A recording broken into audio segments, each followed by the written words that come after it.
Bruno Darou, vous êtes avec nous sur ce plateau pour tenter d'y voir plus clair. Bonjour Bruno. Bonjour Pauline. Est-ce qu'on en sait plus sur le profil de ces militaires qui sont intervenus ce matin à la radio nationale gabonaise ? Alors, on n'en sait pas tellement plus. On ne sait pas notamment s'il s'agit d'un groupe de jeunes Turcs, j'allais dire, déterminés à renverser le président Ali Bongo, s'ils ont un soutien majoritaire de l'armée. Tout ça, on ne le sait pas. Alors, ils ont pris le contrôle, effectivement, de la radio gabonaise cette nuit vers 4 h du matin. Ils se disent membres du mouvement patriotique des jeunes des forces de défense et de sécurité du Gabon. On ne sait pas trop ce que c'est. Leur président autoproclamé, c'est l'homme que vous avez entendu il y a quelques minutes, Pauline, Ondo Biankeli, lieutenant de la garde républicaine et qui prétend être le commandant adjoint de la garde républicaine. Information non vérifiée pour l'instant. Voilà, on ne sait pas s'il s'agit d'un groupe isolé ou s'ils ont un gros soutien de l'armée. Ils ont donc lu un communiqué qui annonce la mise en place d'un Conseil national de restauration. Ils se disent effectivement très déçus par le message de Nouvel An du président Ali Bongo depuis sa convalescence du Maroc. Le lieutenant Kelly parle d'une honte pour un pays qui a perdu sa dignité. Clairement, ces militaires, ces jeunes militaires, estiment que le président Ali Bongo n'a plus les facultés nécessaires pour assurer la conduite de l'État. Et ils appellent à un soulèvement populaire. Oui, ils appellent à un soulèvement populaire. Levez-vous comme un seul homme, prenez le contrôle de la rue, leur a lancé le lieutenant putschiste.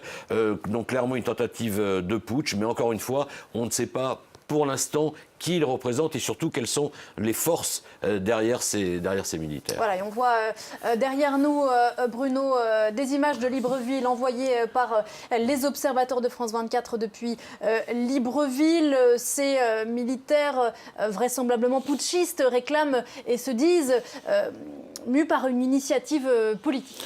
Oui, ils appellent toutes les forces politiques, toutes les forces vives de la société à les rejoindre et dans l'immédiat à rejoindre l'Assemblée nationale. Alors on imagine au moment même où ils voudraient constituer leur Conseil national de la restauration dans les prochaines heures.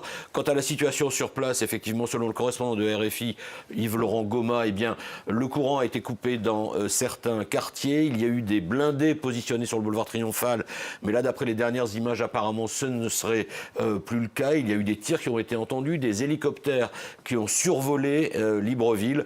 Voilà ce qu'on peut dire pour l'instant de la situation, autant qu'on le sache, dans la capitale du Gabon. Et on attend dans les minutes, dans les heures qui arrivent, Bruno, une réaction des autorités gabonaises.